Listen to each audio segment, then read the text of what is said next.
Praise the Lord. நான் Aarthi Joshua. இந்த daily dose of divine சேனலுக்கு உங்கள் எல்லாரையும் அன்புடன் வரவேற்கிறேன். இந்த சேனல்ல நாம பைபிள் வாசிக்க போறோம். அன்றாட வாழ்க்கையில் பைபிள் வாசிக்க முடியாதவர்கள் நிறைய பேர் இருக்கிறார்கள். முதுமையின் காரணமாக கண்கள் மங்கி எழுத்து சரியாக தெரியாமல் வாசிக்க முடியாமல் இருப்பார்கள். இன்னும் சில பேர் சில வியாதிகளின் பாதிப்பால் பைபிளை கையில் கூட பிடிக்க முடியாதவர்கள், பக்கங்களை புரட்ட முடியாதவர்கள் என்று அநேகர் இருக்கிறார்கள். வியாதியால் கஷ்டப்பட்டு ஹாஸ்பிட்டல்ல இருப்பவர்கள் மற்றும் வீடுகளில் படுத்த படுக்கையாக இருப்பவர்கள் இந்த வாசிப்பை கேட்டு பயனடையலாம். மற்றும் நான் கிறிஸ்டியன் பிலீவர்ஸ், வீடுகளில் பைபிள் வைத்துக்கொள்ள முடியாதவர்கள் ஆனால் பைபிள் வாசிக்க வேண்டும் என்று ஆசைப்படுபவர்களும் இதை கேட்டு பயனடையலாம். இவர்கள் மட்டுமல்லாமல் தினமும் வேதம் வாசிப்பவர்கள் கூட சில நாட்களில் சில காரணங்களால் பைபிள் வாசிக்க முடியாமல் போகும்போது இதனை கேட்டு பயனடையலாம். அப்புறம் டிராவலில் இருக்கிறவங்க, வேலை காரணமாக பிஸ்னஸ் நிமித்தமாக டிராவலில் இருக்கும்போது பைபிள் வாசிக்க முடியாமல் போகும். அப்படிப்பட்ட நாட்களில் நான் வாசிப்பதை கேட்டுக்கொள்ளலாம். சரி, இப்போ பைபிள்ல என்ன வாசிக்க போகிறோம், அதை எப்படி வாசிக்க போகிறோம்?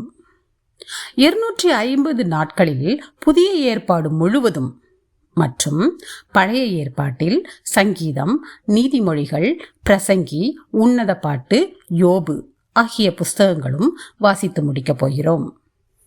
தினமும் புதிய ஏற்பாட்டிலிருந்து 1 அல்லது 2 அதிகாரமும், பழைய ஏற்பாட்டில் நான் சொன்ன அந்த புஸ்தகங்களிலிருந்து 1 அதிகாரமும் வாசிப்பதாக மிகவும் எளிமையாக வடிவமைத்திருக்கிறேன்.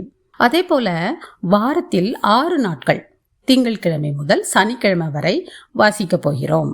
சண்டே சர்ச்சுக்கு போவோம். அதனால மண்டே டு சாட்டர்டே ஒவ்வொரு நாளும் காலையில வீடியோ கரெக்டாக உங்களுக்கு வந்து சேரும். அதனால் சேனலை நீங்க சப்ஸ்கிரைப் பண்ணி வச்சுக்கிட்டீங்கன்னா நான் அப்லோட் பண்ணிய உடனே காலையிலே உங்களிடம் வந்து சேர்ந்துவிடும். நீங்கள் கேட்பதோடு மட்டுமல்லாமல் உங்கள் ஃப்ரெண்ட்ஸ் அண்ட் ஃபேமிலிஸ், எஸ்பெஷலி உங்களுக்கு தெரிந்த பைபிள் வாசிக்க முடியாதவர்கள் இருந்தால் அவர்களுக்கும் அனுப்பிவிடுங்கள். அவர்களும் கேட்டு கர்த்தருடைய ஆசீர்வாதத்தை பெற்றுக்கொள்ளட்டும். நாளை முதல் நாம வேத வாசிப்பை தொடங்குகிறோம். கர்த்தருடைய நாமம் மகிமைப்படுவதாக. ஆமேன். நாம் இப்போது ஜெபிப்போம். அன்பின் பரலோக பிதாவே, இந்த அருமையான காலை வேளையை தந்ததற்காக உமக்கு ஸ்தோத்திரம் அப்பா. பைபிள் வாசிக்க முடியாதவர்களுக்கு வாசித்து காட்ட வேண்டும் என்று என் மனதில் ஏவி இந்த சேனலை ஆரம்பிக்க அருள் தந்தீரே, அதற்காக உமக்கு ஸ்தோத்திரம் அப்பா. வாசிக்கிற நானல்ல, என்னை மறைத்து நீர் வெளிப்படும் அப்பா. வாசிக்கப்படுகிற வசனங்களில் ஒன்றாவது வெறுமையாய் திரும்பாமல் எல்லாம் 1 30, 1 60, 1 100 பலன் கொடுக்க கிருபை தாரும். வசனங்களை கேட்கிறவர்கள் மனதில் மாற்றத்தை தாரும் அப்பா. கேட்கிற யாவரையும் ஆசீர்வதிங்க. அவர்கள் குடும்பங்களை ஆசீர்வதிக்க வேண்டுமாறு ஜெபிக்கிறோம். அவர்கள் பிள்ளைகளை உம்முடைய வழிகளில் வழிநடத்தும். மனதில் பாரத்தோடு, துக்கத்தோடு, கஷ்டத்தோடு இருக்கும் ஒவ்வொருவரையும் நீர்தாமை ஆற்றி தேற்றி அவர்கள் மனதில் சந்தோஷத்தையும் சமாதானத்தையும் கொடுத்துள்ள வேண்டுமாறு ஜெபிக்கிறோம். வியாதியினால் கஷ்டப்படுகிறவர்களுக்கு நல்ல சுகத்தையும் பலத்தையும் தந்து நீண்ட ஆயுசை கொடுத்துள்ள வேண்டுமாறு ஜெபிக்கிறோம். எல்லாவற்றையும் உம்முடைய கரங்களில் ஒப்புக் கொடுக்கிறோம் அப்பா. நீர்தாமே பொறுப்பெடுத்துக் கொள்ளும், வழி நடத்தும், ஆசீர்வதியும். துதிகன மகிமை எல்லாவற்றையும் உமக்கே செலுத்துகிறோம். இயேசு கிறிஸ்துவின் மூலமாக ஜெபிக்கிறோம் எங்கள் ஜீவனுள்ள நல்ல பிதாவே. ஆமேன்.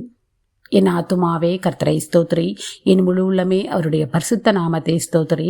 என் ஆத்துமாவே கர்த்தரை ஸ்தோத்திரி, கர்த்தர் செய்த சகலோபகாரங்களையும் மறவாதே. ஆமேன், ஆமேன்.